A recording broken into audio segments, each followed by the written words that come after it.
empezar, muchas gracias por la asistencia. Como dice el título de la presentación, pues vamos a hablar un poquito del corazón de la recreativa, ¿verdad? Ese punto que a veces parece olvidado, ¿no? Pero no tenemos que dejar de lado que es el verdadero núcleo de la madre del cordero, ¿vale? Cómo empezó todo. Ahí tenéis un poco, yo soy Marcos75 en los foros asociados a este tema. La página que veis abajo es temporal, seguramente todos estos contenidos estén pronto albergados en la página de la asociación. Nada, vemos ahí un poquito de lo que vamos a debatir, ¿vale? Ahora veréis por qué digo debatir. Vamos a dar una pequeñísima introducción, vamos a hablar de cuáles son los fundamentos de una placa de recreativa clásica, qué partes la componen, cómo evolucionaron de lo que sería un estándar, o sea, ningún estándar de conexión, cada fabricante haciendo lo que le ha dado la gana, a un estándar llamado HAMA, que seguramente todos conozcáis. ¿Cómo surge la necesidad de la conversión de distintos sistemas a HAMA? Dado que los muebles acabaron siendo HAMA, pues yo quiero seguir jugando a mi placa, a mi Galaxian. ¿Cómo la meto en mi mueble HAMA? Hablaremos de eso también. Y luego ya empezaremos en partes también, hablaremos de partes ya más avanzadas o más divertidas, o como queréis llamarlo, como puede ser la piratería y la antipiratería, ¿no? Cómo protegían los fabricantes sus placas y cómo los piratas saltaban esos sistemas de protección. Y daremos algunas ideas básicas de cómo reparar una placa, o por ejemplo, por lo menos intentarlo, ¿vale? Cómo intentarlo. Y luego, si te queda tiempo, daremos alguna curiosidad de algunas placas en concreto. Bueno. Vamos a hablar de placas de los 80, ¿vale? Yo no voy a hablar del sistema CPS74 de Capcom del año 2002, ¿no? Yo voy a hablaros de placas de los 80. El Double Dragon, de la Galaxia, de esos clásicos. Yo empecé con la afición esta, pues como todo el mundo, con el mame, pero mi ánimo purista me llevó a coleccionar las plaquitas. Yo quería la placa original. Yo quería con el cacharrito con el que estaba jugando cuando era añajo. Yo no quería... O sea, yo tengo mi máquina con el mame, claro, joder, no voy a tener los 200 juegos que me gustan, ¿no? Tiempo al tiempo. Pero evidentemente, pues eso. Tengo ahí mi pequeña colección desde el año 2006. Y ya en otro orden de cosas me gustaría la charla fuera dinámica, ya que somos 4 o 5, pues... que me preguntéis, que me interrumpáis 10.000 veces, que me contéis vosotros a mí. O sea, esto pues es una charla de amigos, vale más que una chapa de uno hacia unos pocos. Bueno, una placa no deja de ser lo que podríamos llamar un ordenador. A ver, tiene una CPU, tiene un código que en vez de correr en un disco duro, corre en una ROM, en unos chips programables, tiene su memoria RAM y es un circuito puramente digital. Lógicamente TTL, puro y duro. Salvo la parte de sonido, evidente, tiene su amplificador de sonido, que es analógico, no queda más narices, y la salida de vídeo, que evidentemente el monitor pues le tiene que llevar el RGB famoso y el sincronismo, que no dejan de ser pues unas onditas. Por lo demás, y en general, no siempre, tiene alguna placa tiene algún puntito analógico adicional, en la parte de sonido generalmente, pero no, me refiero a la parte de sonido que no sea amplificación, pero no suelen ser excepciones. Y luego hablar también del interfaz, que es una parte que nos importa mucho, ¿no? HAMA es una interfaz, bueno, HAMA es más que una interfaz, pero lo que conocemos vulgarmente con HAMA no deja de ser una interfaz de conexión, pero hay otros tipos, siempre son de este tipo, el tipo Edge, ¿no? Que se llaman, el tipo Edge, que es lo que veis aquí, ¿verdad? Este tipo de conector, ¿vale? Que se conecta, pues... Esto sería un conector típico hembra que enchufaría en una placa, ¿vale? Eso es un HAMA en concreto, 56 pines.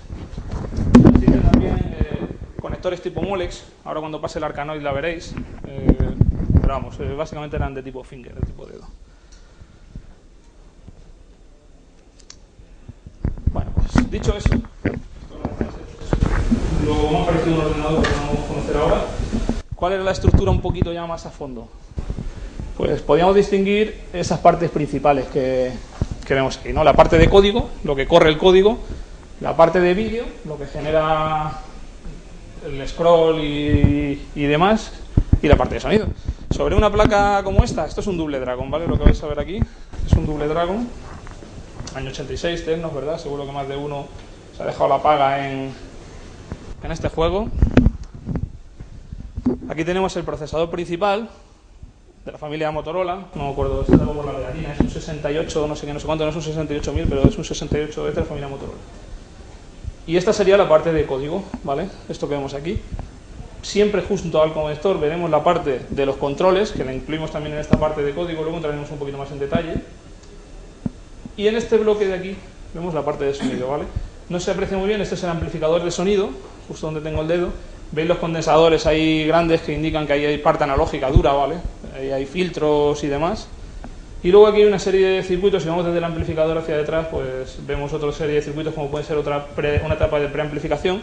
Aquí acaba ya la parte de analógica y ya entramos en el mundo digital. Conversor de digital analógico, chips de generación de sonido y un pequeño procesador, ¿vale? Que gestiona el sonido independientemente del procesador principal. Luego en la parte de vídeo, está por el otro lado. Esto es una placa típica que tenía dos caras, ¿vale? Las había de una cara, las había de dos caras, las había de más pisos. Aquí no hay procesador, ¿vale? Es muy común eso de que en la parte de... en la parte de vídeo no haya procesador. La parte de vídeo generalmente hace referencia no a los sprites, ¿vale? Ni a las rutinas de colisión. Hace referencia a los fondos y al scroll, ¿vale? Eso no necesita mucha lógica. El procesador lo gestiona todo, el procesador principal, que solía estar, ya os digo, en la otra cara. Sí suele aparecer un oscilador, ¿vale? Un oscilador propio, pero como veis no aparece el procesador. Bueno, luego seguramente entremos más en detalle cuando hablemos de la parte de la reparación y demás. Entraremos en más detalle.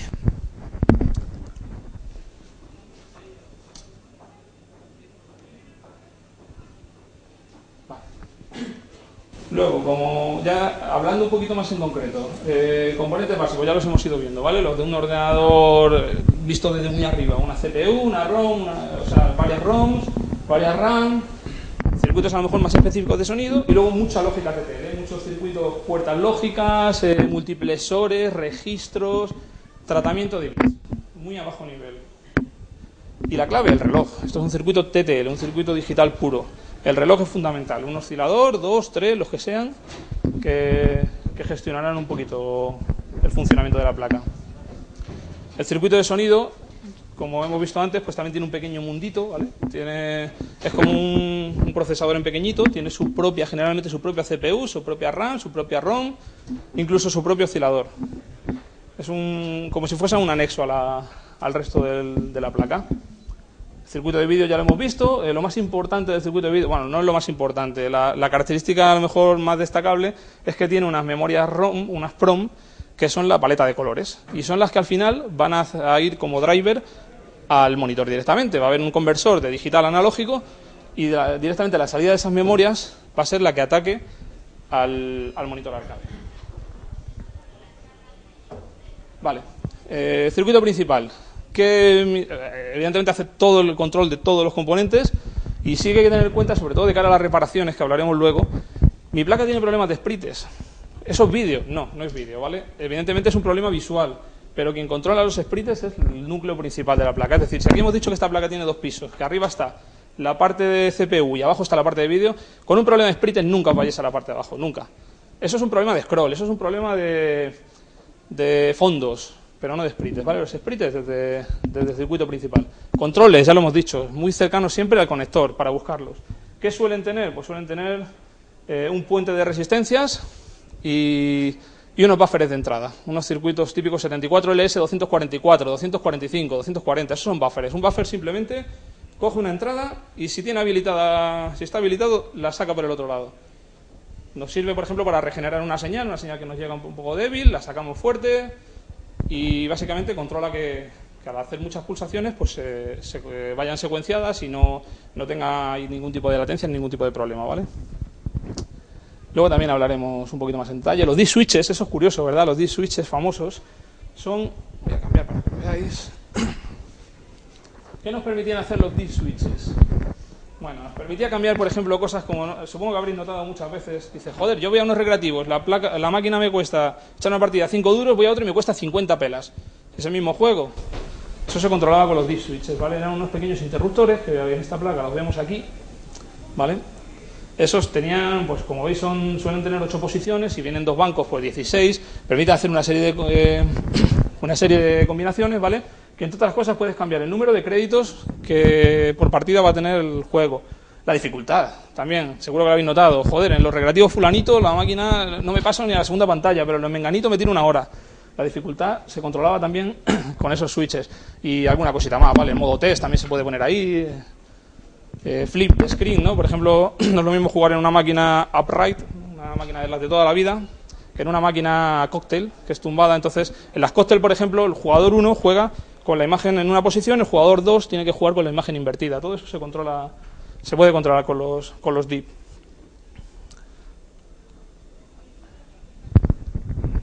Más cositas que tenemos por ahí. Bueno, visto un poco lo que sería un baño general de lo que tiene una placa por dentro, hablar también de unos sistemas que, aunque son más modernos, pero entran dentro de los 80, por lo menos esos dos que os he puesto ahí, ¿vale? Por eso los quiero remarcar. Uno sería el System 16, famoso, de Sega. Aquí tenemos un Shinobi, ¿vale? Esto es un sistema System 16. La peculiaridad que tiene es que tiene una base común, la placa que veis abajo es común, y la placa de arriba de las ROMs es intercambiable. Entonces esto es un Shinobi, pero esto podría ser un Golden Axe. Yo me cojo la placa de arriba, la cambio con un Golden Axe. Ojo, luego hablaremos que esto tenía un sistema de protección. Si están protegidos, tenemos que cambiar también los chips de protección. Ahora hablaremos de eso, ¿vale?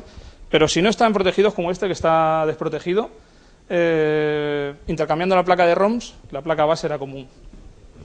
Sistemas de Capcom, tipo CPS, CPS-1 por ejemplo, el Street Fighter, ¿no? Street Fighter 2, perdón, ese era CPS-1, CPS-2, seguramente vosotros lo sepáis mejor. Capitán Comando está por ahí con el CPS-2, puede ser, ¿verdad? Algunos juegos de esos también igual, tenían una placa base que era común y luego podías cambiar la placa B o la placa superior, que era el juego en sí. Esto luego ya con sistemas más avanzados tipo MVS, cartuchos y demás, pues el fundamento es algo parecido a esto. Bueno, evolución hacia Hanma. En un principio, en el principio de los tiempos, allá por finales de los 70, ¿no? Principios de los 80, los muebles eran delicados. Yo quería hacer un Fénix, pues hacía, que tenemos ahora, no sé si lo habéis visto en el expositor de AUMAP, en la sala AUMAP tenemos un ave Fénix, una máquina española copia del Fénix Yankee. Hacía un mueble para el Fénix, con unos conectores específicos para el Fénix, unos artes para el Fénix, y eso era un Fénix. Y, oye, quiero un Fénix, pues toma, y le dabas una máquina de un 80 por 60 por 60 al operador. Coño, mañana no quiero un Fénix, mañana quiero un Galaxian. Trae, camión para arriba, máquina, toma un Galaxian. ¿Vale? Bueno, eso tenía sus inconvenientes, claro, evidentemente. Los estándares de conexión eran por fabricante y ni siquiera los fabricantes respetaban un estándar. Taito, pues sí, tiene un estándar, ahora lo veremos en el Arkanoid, pero no todos los juegos de Taito pre-Hanma tenían el mismo conector. Eso tiene sus inconvenientes, pues ya los hemos dejado ver, ¿verdad? Tú quieres un juego, toma un mueble. Y si quieres cambiar un juego, pues puedes cambiar el mueble, o si eres un manitas, puedes intentar recablear la conexión, que eso también hablaremos de eso un poquito más adelante, ¿vale? Yo digo, bueno, pues esto, yo me busco un conector que enganche en esta placa y ya me buscaré la vida de cómo conectarla a mi mueble. Eso se hacía, evidentemente. Bueno, allá por el año 85... No, se creó antes, ¿vale? Se creó a principios de los 80. La asociación Hanma, ¿no? Que es algo así como Asociación de Fabricantes Japoneses de Máquinas de Divertimiento o de Diversión, ¿vale? Eso quiere decir Hanma. Era una asociación que se creó, aunque se creó a principios de los 80, el famoso estándar de conexión Hanma que conocemos nos salió hasta finales del año 85, me parece, ¿verdad?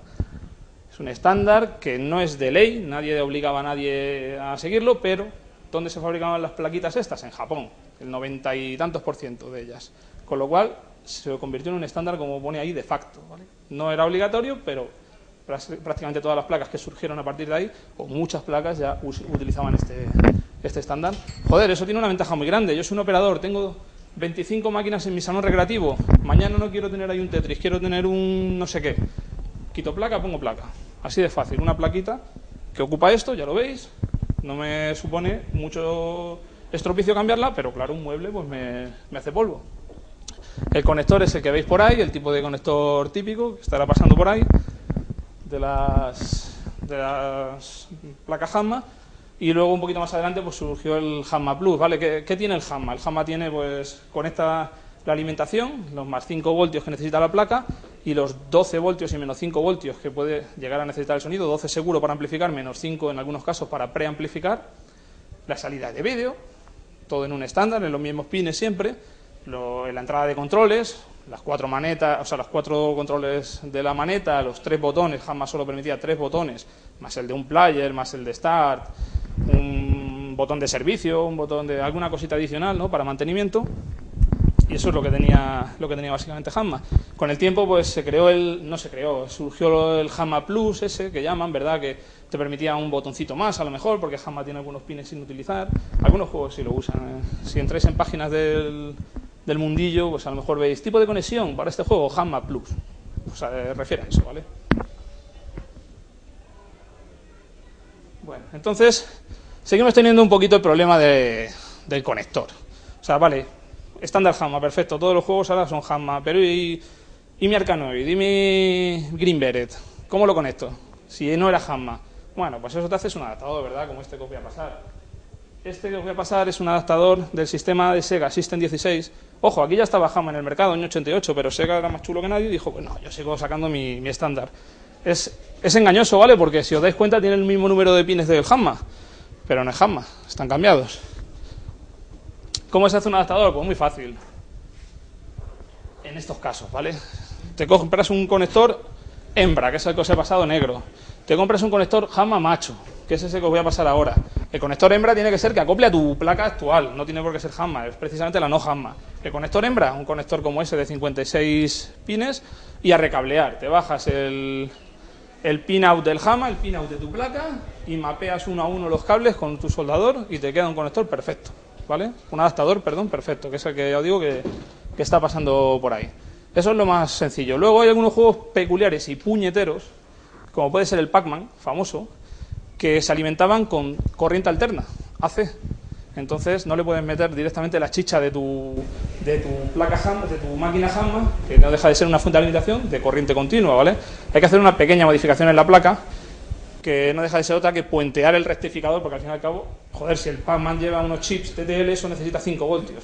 Lo que lleve por detrás, o sea, el rectificador lo llevaba la propia placa. El rectificador me refiero de la onda alterna de alimentación, pasarlo a continuo. Eso lo hacía la propia placa. Tienes que puentear eso en el adaptador, pero bueno, se consigue igual, ¿vale? Generalmente casi todas las placas se pueden convertir a Hanma con más o menos trabajo. Y ahora vienen las de más trabajo. Lo que os quería contar, por ejemplo, tengo una placa con controles analógicos, volantes y pedales, el OutRun, ¿vale? El OutRun tiene un volante, tiene una palanca de cambios, tiene un acelerador y tiene un freno. La palanca sin problema, no deja de ser un switch. Joder, el volante, el pedal, ¿cómo hago eso? Bueno, pues esos son potenciómetros. El volante no deja de ser un potenciómetro. ¿Cómo se enchufa eso a la placa? Eso es un pin de la placa que recibe una tensión entre 0 y 5 voltios. ¿Vale? Entonces, ¿cómo puedes emular tú eso en el Hanma? Bueno, seguro que a algunos se le ocurre la cojoidea. A mí lo que se me ocurrió en su momento es, vale, o le meto 0 o le meto 5. O sea, o giro el volante para acá o lo giro para allá a tope. Entonces, creas un circuitito que haga eso, que le meta o 0 voltios a la placa o 5, dependiendo si giras en la maneta a la izquierda o a la derecha. ¿Vale? Eso se puede hacer. La página que os ponía al principio, si queréis ver algún tutorial, ahí tengo colgado cómo lo hice yo, y un ejemplo del OutRun precisamente, lo hice en un OutRun. Si lo queréis ver, si os interesa el tema, no deja de ser simular ese comportamiento, igual que el pedal, ¿vale? El pedal hago lo mismo, no deja de ser, según lo pises más o menos fuerte, una tensión entre 0 y 5 voltios. Yo lo que simulo es, si lo tengo levantado, son 0 voltios, si lo piso, pues lo piso a fondo. Si pulso un botón es pisar a fondo el pedal, ¿vale? Controles ópticos, esto ya tiene un poquito más de miga. Os voy a pasar ahora para que vayáis viendo el adaptador para el Arkanoid, ¿vale? Controles ópticos, trackball y spinners. Los trackball, perdón, ¿has levantado la mano? No, perdón. Los trackball, si recordáis, son la bolita famosa, ¿verdad? Y los spinners, pues el famoso volumen, ¿no? Porque parece un volumen. No sé si habéis jugado alguna vez al Arkanoid original, se jugaba con un spinner, no deja de ser una rueda giratoria. Eso, el funcionamiento que tiene es el de un ratón. No deja de ser un transistor emisor de luz y un transistor receptor al otro lado. Digo al otro lado porque en el medio hay un disco perforado. Según tú giras, como el disco tiene perforaciones, va dejando pasar alternativamente la luz y cortando, ¿vale? Va oscureciendo, luz, no luz, luz, no luz. Según giras, cuanto más rápido giras, los pulsitos de luz, no luz son más rápidos. Bueno, pues eso que es un comportamiento óptico se puede simular pues con un oscilador, por ejemplo, que es lo que hay aquí metido, ¿vale? En esta plaquita aquí, ahora cuando pase el adaptador veréis que sí, que es un adaptador como el que os he pasado de Sega, pero a su vez lleva ahí un pequeño circuitito, una lógica, ¿vale? Eso no deja de ser un oscilador que genera esos pulsos cuadrados y sabe cuándo tiene que metérselos a los controles de la placa. Es decir, si yo giro el mando a la derecha, le va a meter dos señales. No quiero tener tampoco en detalles para no aburriros, si luego tenéis más interés os lo cuento, ¿vale? Pero lo que hace es meterle a la placa dos señales cuadradas que son las que ella espera de un spinner en este caso, y si lo giro en el otro sentido le pasa esas mismas dos señales desfasadas, en vez de más un cuarto de periodo menos un cuarto de periodo, y así la placa sabe si está girando de un lado a otro. La velocidad la controlo con un potenciómetro que veréis ahí, ¿vale? Que te permite regular según giras cuánto de rápido va, por ejemplo en el Arcanoid del palito, ¿vale? Lo mismo, en la página que os puse al principio, que luego os pondré también al final, si queréis entrar en detalle de cómo se puede diseñar el circuitito y demás, ahí lo podéis ver. Estos serían casos de adaptación a Hama ya extremos, ¿vale? Evidentemente, para jugar a un outrun, te compras un mueble de outrun, porque es como de verdad le vas a sacar partido. Para jugar a un Arcanoid, cómprate un spinner, porque puedes girar flojito el palito, puedes girar fuerte, te permite mucho mayor control, ¿vale? Pero bueno, son artimañas que los coleccionistas como yo quiero tener un Arcanoid, pero no quiero renunciar, a tener un Arcanoid por no tener un spinner, una máquina con spinner. Pues en mi máquina Hama funciona perfectamente con las limitaciones que os he comentado. Bueno, ahora os quería hablar un poquito también de la piratería, ¿no? Y de la antipiratería. Una placa de recreativa es un circuito integrado, o sea, en muchos casos se vendía con los esquemáticos. O sea, clonar eso es como el mecanismo de un chupete. Tiene los esquemáticos, con lo cual diseñar una PCB es muy sencillo. Además, en los esquemáticos tienen los números de los chips y si no los LEDs de la placa. Muy fácil. Se clonaban como churros. A la mayoría de los juegos que jugábamos de pequeños, seguramente la mayoría eran copias, no eran originales. No lo sabíamos. En algunos casos sí se notaba, dices, coño, pero si no suena cuando determinados sonidos no suenan, o esta pantalla no está, o algunas veces sí había diferencias, otras veces eran indistinguibles, eran copias exactas. Un ojo experto... Perdón, que te haga una pregunta. Sí, claro. El problema de copiar estas placas es que tienen como tres niveles inferiores, ¿no? Las placas son difíciles de... O sea, tiene que clonar un tío que sepa, eso no lo puedes clonar con una insoladora... No, a ver, claro, o sea, es un circuito complejo, no deja de tener multitud de pistas, multitud de conexiones, multitud de... Pero evidentemente cuando una placa de estas, yo no sé lo que valdría en su época, pero esto valdría cientos de miles de pelas, valía una placa de estas, ¿vale? Entonces, dices que no porque... No... Yo que tengo un amigo que tiene una recreativa y no podría explorar una verdad pirata. Yo he hablado alguna vez con el... Sí puede ser, seguramente tengas toda la razón. Yo he hablado alguna vez con el gerente de Recreativos Líder y él me decía que en su época las copias las vendía por 60.000 pelas, más o menos. Una original, al principio sobre todo de los tiempos, ¿vale? A lo mejor ya a finales de los 90, o sea, a mediados de los 90 ya la cosa cambiaba, pero sí que valían caras. Bueno, en cualquier caso, pon 60.000 pelas. Eso era una pasta. Si soy capaz de clonarlas como churros, o si soy capaz de hacer 10, pues estoy colando ahí una pasta, ¿no? Entonces se dedicaban recursos a eso, Ahora se venden por 60 euros, que son 60. Sí, no, ahora... Se sigue vendiendo cara, sí, hay mucho friki por ahí que todavía las compra, ¿verdad? Bueno, pues eso, que se clonaban bastante fácilmente, ¿vale? Entre comillas, bastante fácilmente. Pues quería pasar un poco la Arcanoid original y la Arcanoid pirata, ¿vale? Está claro. He puesto ahí lo del ojo experto, pero me he tirado a la piscina, ¿vale? Es muy fácil reconocer en algunos casos, por ejemplo en este, cuál es la original y cuál es la pirata, ¿vale? Cojo de una, ir pasándola. La original tiene su logo de Taito impreso, sus chips también tienen sus pegatinitas de Taito, bueno, la calidad sobre todo, tanto del soporte de la placa de la baquelita, de las pistas, no hay color, ¿vale? No hay color. En algunos casos, insisto, en otros casos es que son prácticamente indistinguibles. ¿Qué hacían los fabricantes? Pues se buscaban un poquito la vida, ¿vale? Empezaban pues a lo mejor raspando los chips. Bueno, raspar chips, ya ves tú, un tío que tiene, un pirata tiene medios suficientes para sacar lo que es un chip de calle. Y si no, los esquemáticos. Es que muchas veces, yo he visto placas, yo tengo una Bachmann que tiene raspados los chips, pero tengo los esquemáticos en la red. O sea que es que me da igual, y si estaban en las redes porque alguien los ha escaneado y rulaban por ahí. Luego también yo he visto alguna plaquita por ahí con protección física. ¿Qué digo con protección física? Un paño de resina. Metían a lo mejor el integrado en resina y lo sacaban con un pegote así de gordo. Dice, y los patitas, dice, búscate la vida, a ver qué es eso. Dice, bueno, pues se buscaban la vida, ¿no? se sabía, tú lo metes en un banco de pruebas, sacas cuál es la alimentación, le vas enchufando señales de prueba y al final sacas lo que es aquello. Chips custom, estos son chips específicos que no son de los que puedes vender o comprar en las tiendas, ¿vale? Que los sacaba, por ejemplo, Atari tenía sus chips custom en su pole position o en juegos clásicos de Atari tenía sus chips custom que muchas veces eran simplemente integrados 74 LS no sé qué, un array de 18 de esos metidos en un solo chip por tema de espacio, ¿vale? No dejaba de ser, no era un sistema de protección como tal, pero bueno, ponía dificultades.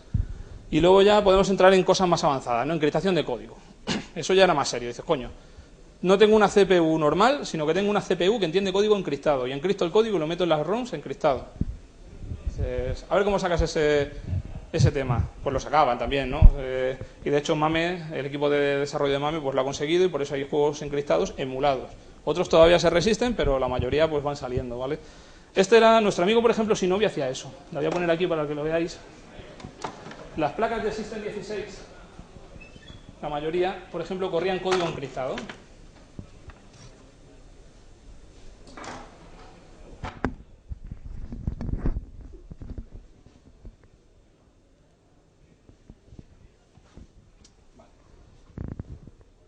¿Qué era ese código encriptado? Como veis ahora mismo la Shinobi tiene un chip, un procesador que es un 68000 de Motorola. El procesador original de la Shinobi es ese que veis ahí, ¿vale? Hitachi FD 1094. No deja de ser un 68000 al que le han metido dentro una pequeñita memoria RAM con una llave, un código 8K y una pilita, que ahora veréis cuando os lo pase. La pilita es la que alimenta la RAM. Si la pilita se gasta, la RAM se borra y ya no es capaz el cacharrito este de desencriptar. Y en la EPROM de código, que en el Shinobi son estas 4 que estoy señalando aquí, estas 4 primeras, en esas EPROM es donde estaba el código encriptado. Entonces, al vuelo, este cacharrito era capaz de ir desencriptando el código antes de ejecutarlo. ¿Qué pasa si tú quitas ese y pones un 68000? Que no funciona, porque el código está encriptado. Ahí aquello no sabe cómo tiene que correr y no corre. ¿Qué hay que hacer? Desencriptarlo, grabar unas nuevas EPROM desencriptadas y meterle un 68000, que es lo que está hecho en esta placa, ¿vale? Si queréis os paso el chip este, es curioso. Se puede ver perfectamente la batería. Lo tengo ahí destapado para que veáis la batería, la famosa, esto es lo que llamamos batería suicida, ¿vale? Quiere decir que cuando se gasta la batería te quedas sin juego. En la mayoría de los casos tiene solución. Hay un caso muy puñetero, que voy a poner aquí, ¿vale? Las baterías suicidas evolucionaron también con el tiempo. Esto es una placa más modernita, esta es una World Rally de Galco. Destapamos la caja de Pandora y, coño, sorpresa, tenemos un coprocesador Dallas ahí bien presente, ¿vale? Y una pilita. Ese es jodido. El World Rally creo que se ha conseguido desencriptar, o sea que MAME lo ha emulado hace relativamente poco, porque era jodidillo el sistema de protección.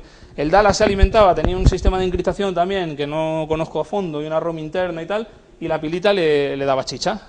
Si se te fundía la pilita, el Dallas dejaba de funcionar. Era un coprocesador, funcionaba para temas gráficos y demás, pero no podía jugar, aquello no se veía bien, ¿vale? Te salía un mensaje, creo recordar, coprocessor not ready o algo así, y estabas jodido. Además, la única solución que tenía era que se la mandases a Gaelco, a Barcelona, y que con estos pines ellos entraban y hacían ahí sus trucos y maneras que nadie sabía, ¿vale? Pues eso es otro sistema de batería suicida. Había varios, la PANG también tenía, los sistemas pre-CPS también tenían, los sistemas CPS también tenían, el CPS-1 también tenía su batería suicida.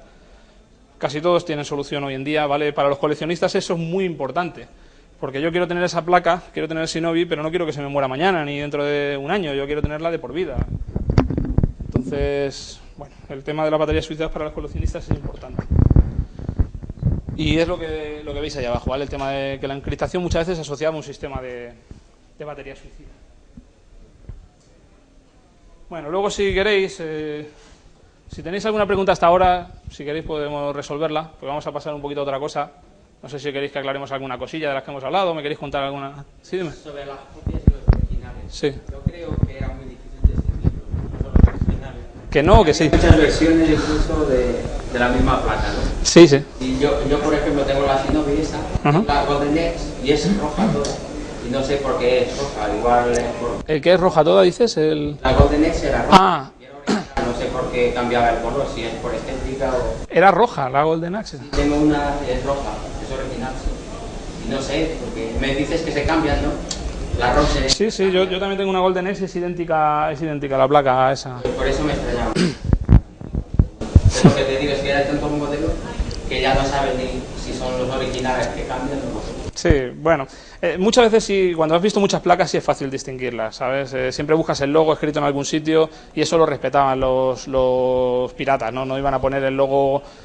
sí lo ponían en el juego muchas veces, por ejemplo el Cabal, si habéis jugado el Cabal, muchas veces ponía Fabtech como fabricante, que no es el fabricante del Cabal, ¿vale? Y otras veces no, otras veces el código lo ponían igual que la original, y entonces en el juego era indistinguible. Luego en la placa sí que puede ser un poquito más fácil distinguirlo, sobre todo si has visto muchas. Sí, dime. Ya quizá porque llega tarde, pero entiendo que esto, que es antes de 80, ya hay varias memorias, ¿no? Tipo EPROM, ¿no? Que ya el programa. Entonces, que uno de los pasos era el poder copiar esa EPROM. Sí, pero eso es muy fácil. Un lector de EPROMs ahora mismo está por 20 euros en eBay y antiguamente pues igual, más caros, pero una EPROM es un estándar. O sea, ahí sí que no había trampa ni cartón. Es un chip comercial que se lee de una manera estándar y se escribe de una manera estándar, con lo cual copiarlo, leerla era sencillísimo. De ahí que encriptaran esas EPROM. El juego era la EPROM. El juego, claro, el corazón, el código está en las EPROMs. Lo demás era lógica de cómo tratar los datos, eso sí, o sea, es muy importante también cómo tratar esos datos. Los datos que el vídeo, por ejemplo, los sprites, que eso lo veremos ahora si queréis durante las reparaciones, no se mostraban de forma lineal, eran dos bancos que se iban barriendo la pantalla, el banco par y el banco impar, por ejemplo. Eso hay señal, hay que dividirla con multiplexores, hay que volver a juntarla, hay que pasarla por buffers, todo eso... Podría ser simplemente cambiar la EPROM y punto. No es tan sencillo, no es tan sencillo por esto que te estoy diciendo. Este proceso de tratamiento de los datos, eso es distinto de uno a otro. La estructura de la placa en sí es distinto. Había ciertos casos, la placa, por ejemplo, de Konami, la GX400, creo que es la que corre el Konami GT, tengo entendido que se sigue cambiando las EPROMs, puedes correr el Konami GT o puedes correr algún juego más. ¿Vale? Pues, que es algo parecido a lo que hemos dicho del System 16 de Sega. Si tú cambias la placa de arriba, esta placa de arriba solo tiene EPROMs, no tiene nada más. Todo lo demás, la lógica está debajo, en la placa de abajo, ¿vale? Había sistemas o placas o fabricantes que sí tenían una parte común y luego cambiando chips cambiabas el juego, pero no era lo más habitual, ¿eh? Lo que sí puedes hacer es lo que ha dicho él, varias versiones de un juego. Por ejemplo, el Dragon Ninja, estaba el Bad Dudes versus Dragon Ninja, que era el juego yankee, pero luego estaba el Dragon Ninja de toda la vida, que tenía letras en japonés. Eso se cambiaba con las EPROMs, eso sí lo puedes cambiar con las EPROMs. Los distintos ports regionales, creo que se llama, o las distintas versiones regionales de un mismo juego, con idioma en japonés, con idioma en español, o sea, en inglés, perdón. Eso sí lo cambiabas con las EPROMs. Cambiar un juego completo eran casos puntuales, no era lo más común. Decía, ¿me querías? No, iba a decir justo eso, que era por la versión. Eso era por la versión americana y la japonesa. Sí, y alguna cosita más, por ejemplo, el Typhoon o el Ajax de Konami, Ajax y Typhoon cambiaban no solo los títulos, cambiaban el orden de las fases, cambiaban alguna cosa más, algo más del core del juego. Uno, por ejemplo, cambiaba la primera fase, la japonesa es la segunda. Eso es, sí. Pero la placa era la misma, sí, perdón. No sé si ya metemos en temas software, pero cuando desarrollaban los juegos en la SEPROM, tenían que crear una plataforma específica para crear una placa base previa antes de escribir el código, tener una estándar y luego ya la utilizaban en cada placa. Pues, a ver, no sé contestarte a lo mejor a tal nivel. Evidentemente, sí tiene que conocer lo que hay detrás. El desarrollador del juego sí tiene que conocer dónde se va a sustentar eso, porque no era un estándar, generalmente. A lo mejor un mismo fabricante sí tenía algún modelo más o menos a seguir, pero no era realmente un estándar. O sea que yo diría que sí, no lo sabía asegurar, pero yo diría que sí, que claro, hay que conocer un poquito lo que hay después, sobre todo para atacar al driver de vídeo, para atacar a ciertas cosas, tienes que saber cómo hacerlo. Tampoco es suficiente, ¿no? Para desarrollar un juego tener que desarrollar una máquina para correr ese juego. No es desarrollar una máquina, es diseñar un hardware, pero eso es un PC, ¿no? Un PC, al fin y al cabo, tienes que saber dónde va a correr, los drivers que va a tener, o poder incorporar drivers, no sé, es un poco similar, ¿no? Lo que sería a los PCs actuales. respecto a lo que es lo que has dicho, el código encriptado. En las EPROMs estaba ya, digamos, el código encriptado. Sí.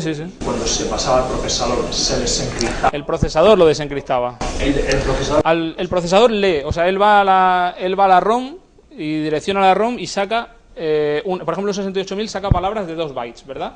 Saca los 2 bytes y antes de correr, a ver qué instrucción es esto o qué parte de la instrucción, dice primero, espera, paso mi proceso o mi algoritmo de desencriptación y cuando lo paso, con esos 2 bytes ya desencriptados, veo a ver qué es. Ah, esto es tal, y lo ejecuto. El mismo procesador era el que hacía ese...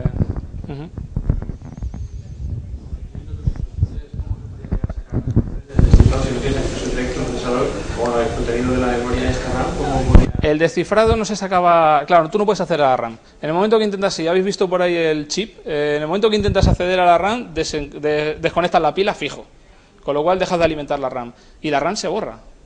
Así no se saca. Ellos lo sacaban, supongo, que metiéndole caña al procesador. A lo mejor con otro procesador, en una placa con 2 procesadores que podrían diseñar o demás, que es como lo ha sacado el equipo de MAME, ¿vale? Le metes patrones al procesador y lees los resultados. Entonces, el propio equipo de MAME dice, ojo, yo no sé si lo que he sacado es la clave verdadera. Debe serlo, porque los juegos emulados funcionan. Debe serlo. Pero yo no te aseguro de que eso sea la clave verdadera. Yo no tengo acceso ahí. ¿Vale? O sea que eso se infiere, no se saca. Se le meten patrones y se obtienen los resultados y se cruzan datos y bueno. Eso es era un poquito el método. Había sistemas de encriptación más sencillos que seguramente se podían sacar un poquito más a capón, pero en este caso tendría que ser así. Luego también es curioso, pero las placas System 16, y hablando otra vez de las versiones que comentaba él, tenía versiones que eran encriptadas y tenía versiones que eran desencriptadas. La versión japonesa era desencriptada, la versión europea y yankee era encriptada. Coño, pues se lo estabas poniendo en bandeja a los piratas, ¿no? Y era curioso, o sea, a veces se llega a pensar, hay discusiones por ahí, ¿no?, en los foros y demás, de si eso era realmente un sistema de protección o qué era eso, no sé cuál era el objetivo de eso, porque si vas a sacar luego la placa en versión desencriptada no tiene mucho sentido. Y pasaba. Si os vais al MAME, si sois friki del MAME, veréis los distintos clones de un juego y muchos de ellos viene FD 1094, que es ese cacharrito que os he pasado, pero en otros pone un encrypt. Dices, coño, un encrypt. Vale, pues eso cambiando la ROM funciona en una versión encriptada. ¿Más cositas? ¿Se os ocurre? ¿No? ¿Os cuento 3 o 4 chorraditas de cómo reparar placas o dónde mirarlas? Bueno, no sé, a ver, yo lo primero, yo no soy profesional, quiero hacerlo notar porque yo en 2006 tenía cierta noción de electrónica digital, ¿vale? Sabía algo de procesadores, había visto por ensamblador, pues no, por el Amstrad me gustaba desensamblar el Z80 y ver lo que tenía, pero no he programado nunca ni he trabajado nunca en temas de electrónica digital, entonces no soy profesional, pero me he ido interesando, tengo mi propio banco de trabajo, he cacharrado muchísimo, tengo 200 placas en casa, la mitad no funcionan. Y he cacharrado mucho. Entonces, como la experiencia es un grado, me voy a atrever, ¿vale? Me voy a atrever, os lo digo con todos los peros del mundo, a contaros algunas cositas. Probablemente vosotros me podéis contar incluso algunas a mí, porque ya os digo que no soy profesional, pero mi placa no funciona. Vamos a ver, tu placa no funciona. Pues venga, ¿dónde miro? Luego a lo mejor me apoyo un poquito de la placa.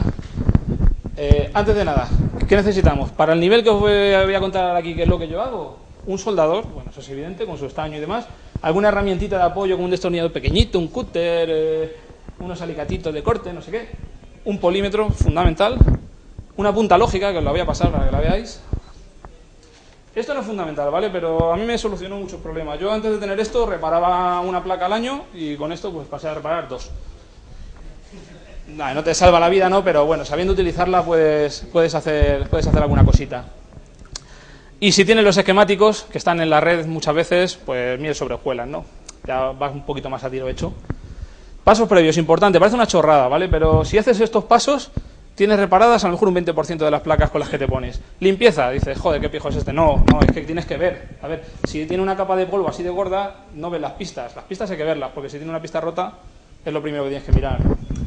Echarle un looking, echarle un vistazo. Tienes que cogerte tu lupita o tienes que ser mucha luz, muy minucioso y la miras de arriba abajo. Dices, a ver, una pista rota puede cantar mucho o puede cantar muy poquito, ¿vale? Hay que ser muy detallista. Un condensador roto, un chip que va en un zócalo pero está mal colocado. Está al revés incluso, ¿no? Dices, si todos los chips están mirando para arriba y este está mirando para abajo, algo pasa. Voy a probar con el polímetro. Por lo menos te llama la atención. El conector es un punto muy importante de fallo, ¿vale? El conector se suele sulfatar. Y si se suele sulfatar, o no le llegan bien los 5 voltios, o saca mal la señal de vídeo, o el control del botón derecho no funciona, el botón B no funciona. Requiere limpieza, ¿vale? La mejor manera de limpiarlo, yo lo rascaba antes, era muy bruto, lo rascaba con una cuchilla. No, una goma de borrar de boli. Una goma de borrar de boli, le das fuerte y parece que no está haciendo nada, te lo deja níquel, ¿vale? Cortocircuitos, eso es muy importante, platas que se están tocando por detrás. Si veis, si habéis visto las placas, por detrás tienen todas las patitas, ¿vale? Ahí, y cuando los operadores las apilaban 50 placas unas encima de otras, se doblaban. Y si eso se tocan, pues hace cortocircuitos y eso provoca que no funcione la placa. Y ponerla en modo test, pues eso puede ser muy útil. Con los DIP, te miras en el manual cuál es el DIP que lo pone en modo test, el 7, modo test. Vamos a ver si funcionan los controles, todo funciona. Voy a pasarle los test de sonido, funciona, tal. No, a lo mejor no lo solucionas nada, pero te puede echar una manilla. Bien. Pues vamos a ver ya alguna cosa más en concreto. Empezamos con los controles, que suele ser un problema bastante común. Dices, a ver, joder, no va para la derecha. Funcionan todos, pero la derecha no funciona. O al contrario, siempre va para la derecha. No consigo que se deje de ir a la derecha, ¿no? Que suele pasar también. ¿Dónde miro? Bueno, pues en los controles es relativamente sencillo, porque si he limpiado bien el conector, que suele ser un punto de fallo de los controles, tiene dos cosas básicas, que son los integrados, los buffers de entrada, ¿vale? Que os voy a enseñar. En el caso de la Double Dragon serían esos tres. ¿Cómo son los buffers de entrada? Son siempre un 74 LS240, 244, 245, casi siempre, 98% de las veces. ¿Vale? Suelen estar muy cerca del conector y suelen dar problemas. Ahora os cuento un poquito cómo. Y puentes de resistencia, que son esos que vemos ahí, ¿vale? Que no dejan de ser un array de resistencias, que están previamente al conector. Solo hay que mirar esas dos cositas. ¿Qué control no funciona? El de arriba, me voy al pin out del MAME. ¿Cuál es? El pin 18. Ya me voy a la placa, el pin 18, pincho ahí una patita del polímetro y a buscar. A ver dónde va, o con el ojo a ver dónde va la pista. Tiene que ir a un puente de resistencias. ¿Por qué? Porque un botón, cuando lo pulsas se pone a masa. Y si lo levantas abre el circuito abierto. Eso va directamente al buffer, al integrado de buffers. Cuando le pulsas está metiendo un 0 a la entrada del buffer. Cuando lo levantas, ¿qué pasaría? Pues para eso está el puente de resistencias, para atar esa señal a VCC, a 5 voltios. De forma que el buffer a la entrada tiene 5 voltios, salvo que pulses, que vas a tener 0. ¿Vale? Pues la primera prueba que puedes hacer es, si no quieres andar midiendo con resistencia y demás, si tienes una punta lógica, tienes un triunfo ahí, porque te ahorras un poquito de trabajo. Con la punta lógica, te has determinado ya, desde aquí has buscado continuidad hasta el array, y desde el array, desde el mismo punto tiene que haber continuidad hasta la pata del buffer de entrada, la que sea. Ya tienes localizada cuál es la pata del buffer que te está dando por saco. Lo primero que haces, le pinchas ahí la punta lógica. ¿Cómo funciona la punta lógica? La punta lógica tiene dos cablecitos, el rojo y el negro, que van a VCC y a masa, ¿vale? Y luego tiene un pinchito, si lo habéis visto, que es el que pones, el que vas probando. Si la señal que detecta está a nivel alto, rojo. Si está a nivel bajo, verde. Si está pulsando, si es una señal cuadrada, naranja. Pues tú te vas ahí. ¿Qué tiene que haber cuando no estés pulsando el botón? Rojo. ¿Qué tiene que haber cuando pulsas el botón? Verde. Si eso falla, probablemente o el puente de resistencia está mal, lo mides con el polímetro y compruebas. ¿Está mal? No. Pues no es el puente, es el integrado de buffers. Cámbialo. ¿Vale? ¿Cómo lo cambio? Bueno, pues si estás seguro de que es ese, lo más fácil es, si no tienes una herramienta para desoldar, le cortas todas las patas con unas cuchillas, desueldas luego una patita a una patita, que es muy fácil, montas un zocalito y lo pinchas y ya tienes solucionado el problema de los controles. Ojo, los puentes de resistencia también se van, ¿eh? Yo me he encontrado algún problema que mides que todos tienen que, se miden todos con referencia al primer pin, ¿no? Y todos tienen que tener la misma resistencia, salvo el último, y si uno tiene menos, puede ser que al tener menos no esté atando la señal del buffer a VCC como tiene que atarla, y el buffer está entendiendo que el botón está siempre pulsado. ¿Vale? Si veis que el botón está siempre pulsado, iros principalmente a la puente de resistencias. Si veis que no funciona, iros al buffer. Puede que no sea eso, pero os da una pista, ¿vale? De por dónde va cada cosa. Bueno, pues eso sería un poquito de tema de controles. Por seguir un poquito la chuleta, los sprites, ¿vale? Perdona que hable así en plata, la pronunciación en inglés se me da muy mal. Los sprites, ¿eso es vídeo, dijimos antes? No, no es vídeo, ¿verdad? Eso es código. Eso siempre buscarlo en la placa del código. ¿Qué suele ser el problema de los sprites? Si se ven rayas, por ejemplo, dice, joder, se me ven a rayas los sprites, eso es un fallo bastante común. Eso es una memoria RAM. Los sprites se muestran en pantalla con dos bancos de RAM distintos. Las líneas pares con un banco de RAMs, con las líneas impares con otro banco de RAMs. Os voy a decir un truquillo que yo utilizo, no recomiendo, o sea, no lo voy a decir con la boca pequeña porque os podéis cargar alguna RAM. Yo lo uso y a mí me va muy bien. Las RAM tienen un pin que se llama W, no sé qué, WS o algo así, que les habilita para escritura. Si tú ese pin le atas a masa, la RAM no escribe, solo lee, me parece que funciona así. ¿Qué pasa? Que si atas ese pin a masa, la RAM no funciona. Entonces, si más o menos localizas qué RAMs pueden ser las de los sprites, que ya os digo que suele estar en la placa de código, que suelen estar cercanas al procesador, bueno, pues ya vas buscando, ¿no? Si tienes los esquemáticos, vas a tiro hecho. Por ejemplo, en esta máquina, en esta placa del Double Dragon, pues aquí veo una RAM, ¿no? Que puede ser de sprites, está muy cercana al procesador. Perdonad, ahí veo una RAM, ¿vale? Muy cercana al procesador. Seguramente sea de sprites. Aquí veo otra, justo debajo, un poquito más grande, es otra modalidad, pero es otra RAM. Probablemente esas tengan algo que ver. Te coges y te atas el pin ese que dijimos con un cablecillo a masa. Poquito rato, ¿vale? Para no meterle mucha caña al chip. Ten en cuenta que ese chip, la entrada que tenga de habilitación de escritura estará pulsando. Si tú la atas a masa, el chip que le está mandando esa señal le estás puteando porque le estás atando a masa, ¿vale? No lo hagáis mucho rato, no pasa nada. Yo lo he hecho muchas veces y no me ha pasado nunca nada. ¿Qué haces así? Deshabilitas la RAM. Si esa RAM es la que te está dando problemas, el deshabilitarla no va a hacer nada o va a quitarte el problema. Con lo cual esa es la buena. Si al hacer eso estás quitando otra cosa, pues esa no es. ¿Vale? Eso es un truquillo que yo utilizo para no andar desoldando y poniendo RAMs al tuntum. ¿Vale? Pero ya os digo, problemas de sprites que se ven a rayas. El tema que os digo, los dos bancos de RAM, uno de ellos, una RAM de ese banco, está mal. Problemas que se ven rotos, sprites que se ven rotos, probablemente también es un problema de RAM, aunque ahí ya pueden entrar otros factores, ¿eh? Ahí ya pueden entrar los integrados que están por detrás y que direccionan esas RAMs. Tened en cuenta que cuál sería un poco el procedimiento de mostrar un gráfico en pantalla, muy grosso modo. Se lee de una ROM, coño, se lee, ¿quién lo lee? El procesador manda a leerlo, el buffer lo almacena. Ahí están entrando varias cosas. Probablemente un multiplexor divida los datos para enviárselo a un banco de RAM y al otro. Probablemente luego un integrado colecte esos datos. O sea, hay mucha lógica de por medio, ¿vale? Que tenéis que tener en cuenta. Por eso la reparación de placas no es fácil y no es dar un tutorial de decir A, B, C y D. Hay muchos factores que intervienen. Si la RAM lo que hace, o sea, si los sprites se muestran en ubicaciones de pantalla que no son las correctas, probablemente no sea la RAM, sino quien está direccionando esa RAM. Quien la está direccionando no está mandando bien las posiciones donde tienen que montarse donde tienen que mostrarse esos sprites. ¿Qué haces? Sigues las pistas de direcciones de la RAM para atrás y buscas a ver quién está mandando esas direcciones. Y ese puede ser el culpable, ¿vale? Eso es una forma de verlo. Reparar una placa para los que somos profanos nos lleva muchas horas. Para los profesionales supongo que tendrán sus métodos y sus medios. Para los profanos lleva muchas horas porque, como veis, tienen muchas cosas que probar. Si tienes un osciloscopio, pues también te mejora bastante la cosa, pero con pocos medios pues se hace pesado. La imagen desincronizada. Si se ven rayas en pantalla, pero tú estoy jugando el juego y lo estoy oyendo y va bien, el circuito de sincronismo puede estar mal. El circuito de sincronismo se controla bastante bien, ¿vale? Te vas al pin de sincronismo, que no sé si es el 14 de la parte de abajo, la letra M, la letra N, la que sea, y le sigues para atrás. Lo primero que te vas a encontrar es una resistencia. En 2 o 3 placas que he reparado, esa resistencia no estaba, o estaba rota, o estaba mal. Coño, la cambias funcionando. No va a ser siempre tan fácil. Detrás, más atrás, suele haber un contador o unos contadores. Los contadores pueden ser un 74LS161.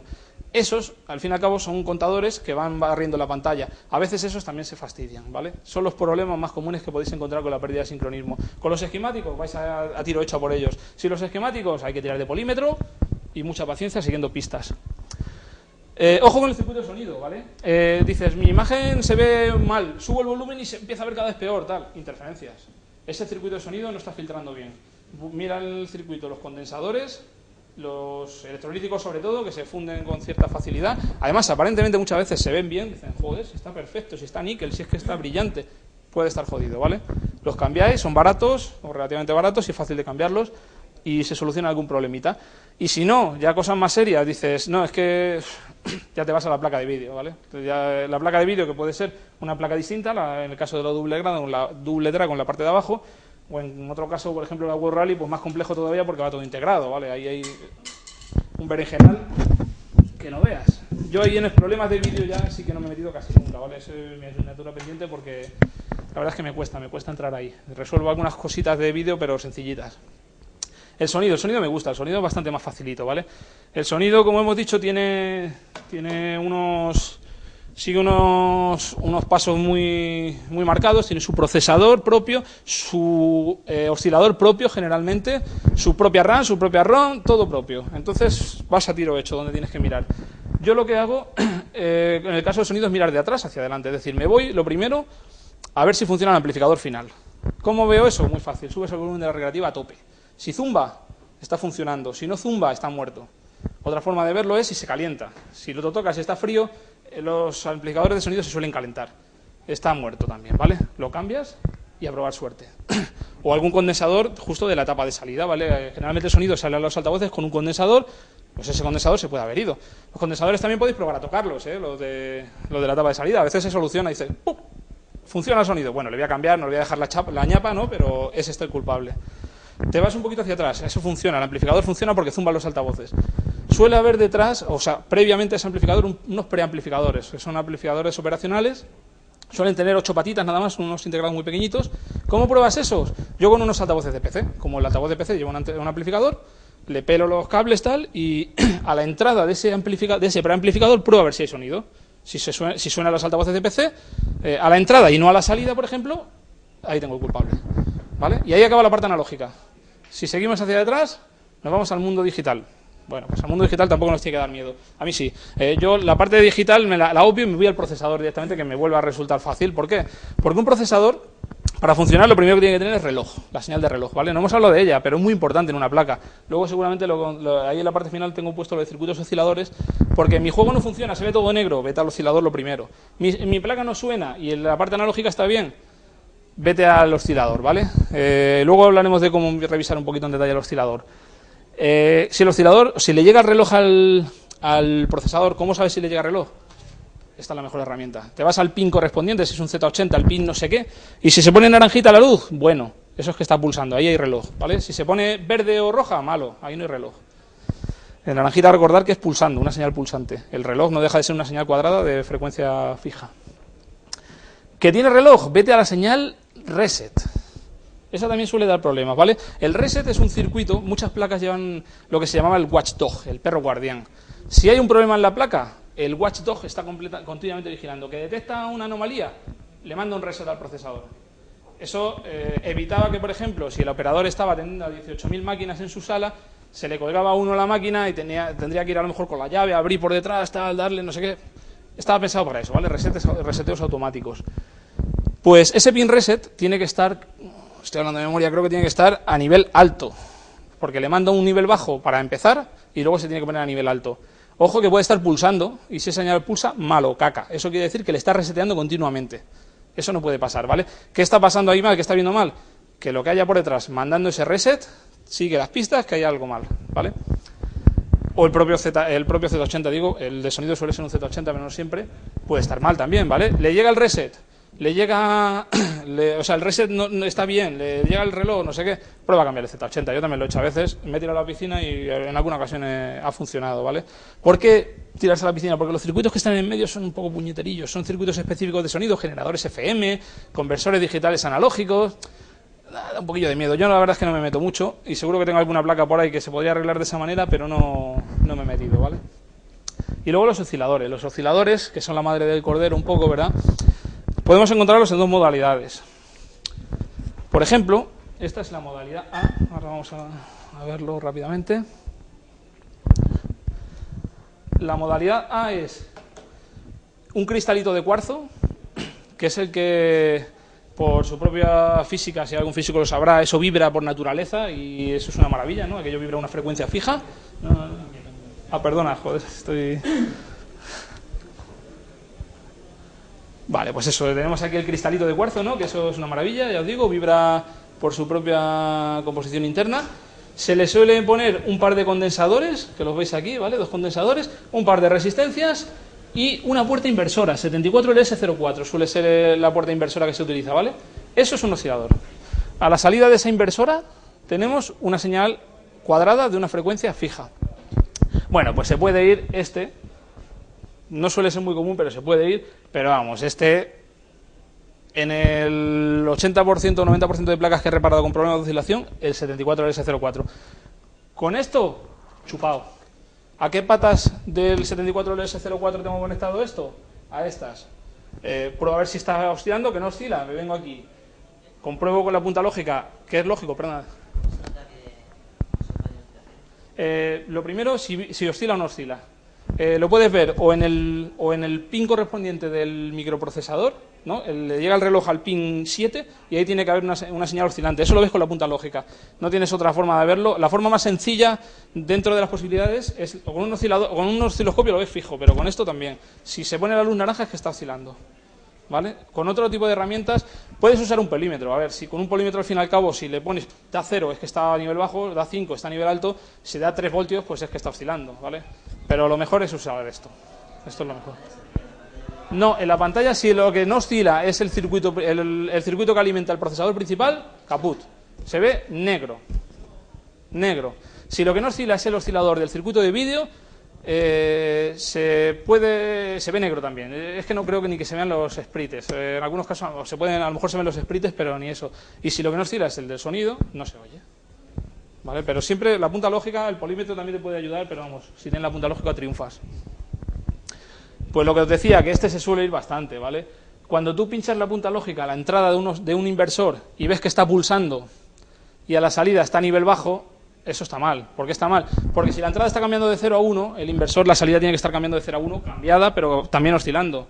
Eso está mal. Si a la entrada tienes un 1, a la salida tienes que tener un 0, ¿vale? Ese es el fundamento de uso de una punta lógica. Conocer un poquito la lógica TTL y saber que un inversor tiene ese funcionamiento. Que no lo tiene, le quitas, le pones otro y el juego vuelve a la vida, casi seguro, ¿vale? Yo solo he cambiado un cristal de cuarzo. Lo demás han sido todo las puertas lógicas.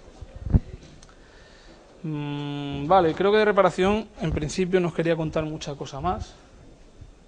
Voy a mirar la chuletita. No os quería contar así nada más. No sé si vosotros tenéis alguna pregunta concreta o algún problema concreto o de alguna cosita que queréis que comentemos. Sí, dime. Me he fijado que los juegos del CPS 1, Final Fight, por ejemplo, con el tiempo, ¿no? Y eso lo he visto en todas las versiones, son los recreativos. ¿Sí? Porque eran piratas, ¿no? Pero con el tiempo los scrolls, los que tapan los personajes, por ejemplo, cuando bajan las escaleras o una pared, ¿no? Dejaban de tapar el personaje. Eso es muy común en los Final Fight, pero en nosotros también ocurría. Y eso, has dicho que había errores de sprites, ¿no? Y eso también parece ser un problema de la placa. Sí, pero yo eso no lo considero un error de sprites. Todo lo que es quien mezcla las imágenes de fondo y los sprites, el scroll y demás, eso es la parte de vídeo. O sea, el solape yo no lo consideraría de sprite. Yo no lo buscaría en un problema de sprite, sino en un problema de la placa de vídeo. Ese problema en concreto, pues no sabría decirte por qué se produce. Es una característica común y me imagino que sea algún chip o alguna placa que suele fallar con el tiempo. Es probable que a lo mejor tengan un componente más propenso al fallo. Hombre, muchos tienen batería suicida. Yo creo que el problema cuando se iba la batería era que los gráficos se veían realmente mal, no era jugable el juego. No sé si puede ser ese el problema, no creo. No, si esto es jugable, no. No, pues entonces no será eso. A lo mejor tiene algún componente un poquito más específico y pejiguero con el tiempo. No sabría decirte la verdad. ¿Alguna cosilla más? ¿Has tomado algún problema que lo relaciona con programación? Creo que es la programación del juego. No, un bug te refieres, ¿no? Como el que tiene el Pac-Man, ¿no? Que sabéis que tenía un bug famoso que al llegar al nivel 255 a algún casque, claro, nadie lo había conseguido probar. No, la verdad es que no. Los juegos están muy probados, están muy trillados, ¿vale? Entonces es difícil que todavía quede algún error por descubrir, como el del Pac-Man que salió hace relativamente poco. Están muy trillados. Puede suceder, y eso sí es verdad, las EPROM que están grabadas, con el tiempo pueden perder un poquito esa programación. O sea, quiere decir, pueden degradarse y donde antes había un 0, un 1 puede haber un 0. ¿Vale? Eso no es un error de código, es un error que está en el código, pero no es un error de código. Eso a veces también le conviene comprobarlo. Si tienes un juego que no funciona bien y has mirado unas cuantas cosas, yo por ejemplo que tengo un lector de EPROM, no me cuesta nada pinchar las EPROM, leerlas y comprobarlas con las del MAME. ¿Vale? Compruebo las dos imágenes y si son iguales todo va bien. Si algo cambia, algo va mal. Pero de fábrica, la verdad es que sería extraño, no me he encontrado nunca y no sé si será muy, muy común. Es que el error que ha comentado él, yo lo he visto. ¿Sí? Yo lo he visto. sí que me pareció más bien un error de programación. Pero, o sea, en el sentido de que si algo falla, afecta el programa, entonces el programa ya no mezcla bien, o sea, no deja claro lo que es, digamos, qué está antes y qué está después. Entonces empieza a poner los... Es un poco extraño porque en realidad el código nunca se puede escribir en el código, ¿sabes? O sea, no deja de ser una ROM, entonces aquello no es escribible, en principio. No sé si podría ser algo de lo que comentas. Me resultaría extraño, pero bueno, cosas más raras se pueden haber visto. ¿Comentabas tú algo también? Bueno, quería dar ejemplos de más fallos que he visto. El Tetris, por ejemplo, si lo enciende muy rápidamente, te da crédito. Es un fallo que... Algún truco. Bueno, también algunos juegos tenían... el problema que tiene muchas veces es la alimentación, ¿vale? Las placas, las pistas con el tiempo se deterioran, se sulfatan y muchas veces no llegan 5 voltios donde tienen que llegar, sino que llegan 4,3 voltios. A veces 4,3 voltios para algunos integrados es suficiente, para otros el integrado deja de funcionar y con que deje de funcionar uno probablemente sea suficiente para que el juego o deje de funcionar bien o empiece el Tetris que dices, las piezas ya no se ven bien o algún fallito, ¿vale? Eso sí que puede ser común. Entonces, a la hora de reparar una placa, lo primero es comprobar que al chip más alejado del conector le están llegando más o menos bien los 5 voltios. Con el polímetro lo pruebas, ¿vale? Y si no le das, si tienes una máquina JAMA, pues le subes un poquito, sabéis que le puedes regular la tensión, se la subes un poquito y a lo mejor te ahorras alguna reparación simplemente con subirle un poquito la tensión.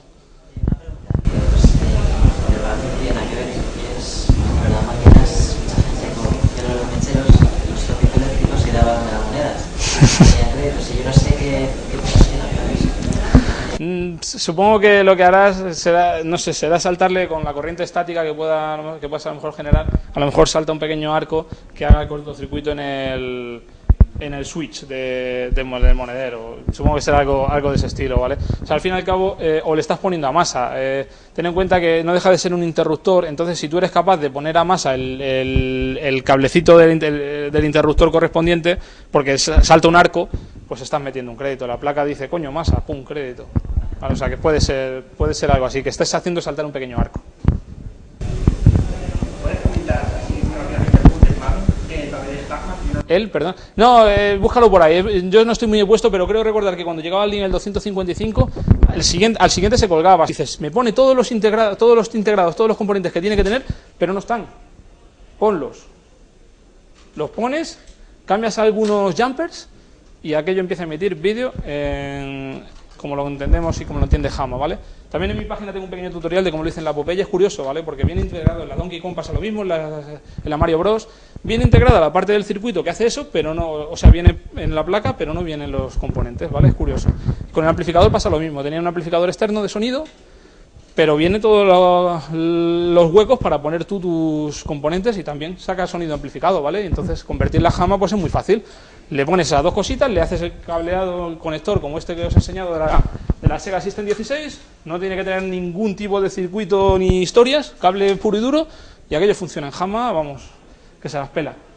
Pues eso, una curiosidad, ¿vale? Luego, por ejemplo, el Cabal, seguro que os ha gustado mucho el Cabal, ¿no? Me gustaba mucho ese juego. Ese juego originalmente era con trackball, se jugaba con trackball. ¿Cuántos ha jugado con trackball? ¿Alguien ha jugado con trackball ese juego? No, ¿verdad? ¿Tú sí? Sí, señor. Sí, originalmente era con trackball, pero yo no lo llegué a ver nunca con trackball tampoco, ¿vale? ¿Cómo funcionaba? Pues si le dabas al trackball flojito, aquel muñequito se movía, si le dabas fuerte, hacía la voltereta. ¿Qué pasó? Pues que eso era JAMA entre comillas, claro, necesitabas un mueble con trackball, aquello no... Y supongo que como los de los recreativos en el año 88, ya que salió el Cabal, pues no les gustaba mucho la idea, pues forzaron ahí un poquito a que aquello se convirtiera en joystick, ¿vale? Se reprograman unas EPROMs, pero falta un detallito y es quitar los controladores del trackball y poner ahí unos buffers y unas historias, ¿vale? Se puede hacer, es relativamente sencillo. Yo, por ejemplo, ñapeé una Cabal y lo conseguí gracias a que compré una joystick y vi cómo estaba ñapeada, entre comillas, bien hecho, de fábrica. Pero, ¿cómo funciona la voltereta? Porque ya no puedo girar el trackball rápido, ¿no? Y la voltereta funcionaba. Había recreativos en los que no funcionaba. No sé si os acordáis que había recreativos que dices, coño, no tiene la voltereta. Vale, no tiene la voltereta porque el tercer botón, o sea, la placa de Cabal no tenía pista en el tercer botón. No lo usaba el Cabal original. Y cuando lo adaptaron a joystick, no adaptaron la placa. Hicieron una ñapa. Entonces la placa sigue siendo la misma. Pusieron el tercer botón en el pin 14, que es el de test, y en el pin 15 de la parte de abajo, que es el de no sé qué. Entonces tú tenías que recablear, si querías enchufarlo a una máquina JAMA, tenías que recablear esos pines al pin correspondiente del tercer botón de JAMA, que será el 23 o el que sea, ¿vale? Pues en algunos recreativos no estaba hecho, no había voltereta, en otros sí había voltereta. Y luego ya lo hemos comentado, ¿vale? Tenía por ahí alguna curiosidad más, pero era lo de cambiar las versiones de un juego, ¿vale? Le sacas las EPROM, las borras, las reprogramas y tienes la versión japonesa del juego, no sé qué, no sé si eres un friki de estos que te gusta la versión japonesa, porque no sé si conocéis el Rastan, ¿verdad? El juego famoso, el Rastan. Estaba el Rastan y estaba el Rastan Saga. El Rastan tenía unas cosas muy parecidas, el Rastan Saga tenía una pequeña presentación donde salía Guerrero, cuando te salían los murciélagos en vez de 8 salían 2, pues dices, joder, es que yo de pequeño jugaba al Rastan Saga, yo no jugaba al Rastan, yo quiero el Rastan Saga y me han vendido un Rastan, me cago en la puta. Nada, le reprograman la EPROM y aquello es un Rastan Saga del tirón, ¿vale? Yo lo hice con el Typhoon, yo compré un Typhoon por Typhoon y me vendieron un Ajax, digo, me cago en la puta, si yo compré un Typhoon, pues le reprogramas un par de EPROMs y ya tienes un Ajax, o sea, al revés, un Typhoon, ¿vale? ¿Y vosotros tenéis alguna curiosidad, alguna placa que extraña? Puedes hablar de la Street Fighter, la Dragon Edition, Ajá. muy famosa de juego, porque se jugaba mucho en ese juego. Yo me compré la JAMA y la forma de cambiar el juego no era reprogramar los chips, eran 2 o 3 cables soldados con conexiones ahí entre unas y otras y hacían el efecto que querían de cambiar de personaje, de velocidad y eso. Sí, sí. ¿Visteis alguna vez esos Street Fighter que se vendieron, o bueno, que había en los salones recreativos, que hacían que por ejemplo, cuando Ryu o Ken, la bola de la Duken que hacía, iba arriba, abajo, arriba, abajo? Sí, es ¿El Hyper Fighting o alguno de esos? O... Sí, es una cosa así, y hacía así, y hacía la bola, la Duken, en lugar de ir recta, como arriba, abajo, iban a toda velocidad, era la Dragon Edition. Yo la verdad es que por aquello, esas placas ya no jugaba, esos juegos ya no jugaba, ¿vale? Eso ya supongo que será a principios de los 90 o algo así, yo me quedé un poquito antes, no las conozco mucho, ¿vale? Pero yo no, la verdad no lo llegué a ver, pero sí que eso al fin y al cabo es que es código, ¿sabes? Entonces el código, si el juego es el mismo, utiliza la misma plataforma que preguntaba él antes, cambiar el código es reprogramar un par de EPROMs. Vale. No sabía era decir, bueno, la placa directamente lo que fuera es pirata, o es que le han metido otro código, o es que está mal, en mal estado. No, probablemente no sea, si estuviera en mal estado no haría cosas tan repetitivas y tan bien hechas, ¿sabes? Probablemente sea que eso, que alguien os sacó esa versión, no sé si era versión pirata o era una versión oficial. Y si te fijas en el mail, hay como 20 versiones distintas de Street Fighter, y entre esas están las que tú has visto. A lo mejor eran oficiales incluso, ¿eh? ¿Eran oficiales? Hasta el Chun-Li tiraba ondas, Balrog, que era muy que es el boxeador, igual tiraba ondas, todo el mundo tiraba ondas. Yo te lo puedo explicar. Era la versión Tutiplen, ¿no? Salió exactamente por eso, porque los piratas hicieron esas modificaciones, el juego tenía mucho éxito, solo querían esa versión y hicieron la versión turbo de Capcom. No, y esa sí que era la pero eso ya hace poco. Los piratas muchas veces piensan más que los propios desarrolladores, ¿sabes? Dicen, aquí me falta un Nippon Nagasaki y se lo crean ellos y ya está. Y muchas veces luego lo tienen que incorporar, ¿no? Los piratas siempre se han caracterizado por tener mucho tiempo. Entonces... Bueno, mucho tiempo libre y mucha imaginación, porque para romper un código, para romper una protección, hay que tener mucha imaginación. No tiempo, sino imaginación y darle muchas vueltas. Y que muchas no veces es una tontería que es levantar una patilla de un micro. Levantas la patilla y, por ejemplo, joder, yo por ejemplo, he hecho últimamente, por ejemplo, con una Super Nintendo, es levantar una patilla de un chip y ya le quita el tema de la restricción de región. Y es simplemente levantar una patilla. Y si alimentas otra patilla con 5 voltios, pues juegas a juegos japoneses. O a juegos, ¿sabes? En PAL o en NTSC. O sea, son tonterías. Sí, pero eso, claro, eso al fin y al cabo es que les resulta más cómodo. Si van a hacer una tirada de consolas, hacerlas todas iguales y luego... No es una cuestión de comodidad, es una cuestión de que yo las consolas japonesas las vendo en Japón, las consolas americanas las vendo en América, las consolas europeas las vendo en Europa, y ahora creo juegos que solo valen para América, juegos que solo valen para Japón, y es exprimir la vaca ahí y venga a exprimir la vaca, ¿sabes? Y luego simplemente es una tontería de levantar una patilla de un chip. Otra tontería son las calculadoras de Packard antiguas. Había un modelo que tenía dos variantes, una profesional y otra normal. La profesional, dos funciones por cada tecla, una con un switch, otra con otro arriba, y otra la normal, ¿no?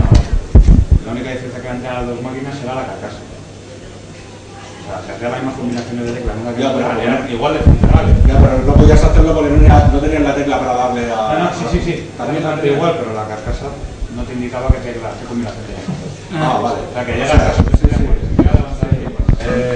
Son unos cabrones. Encima te venden el mismo producto con la tontería esa.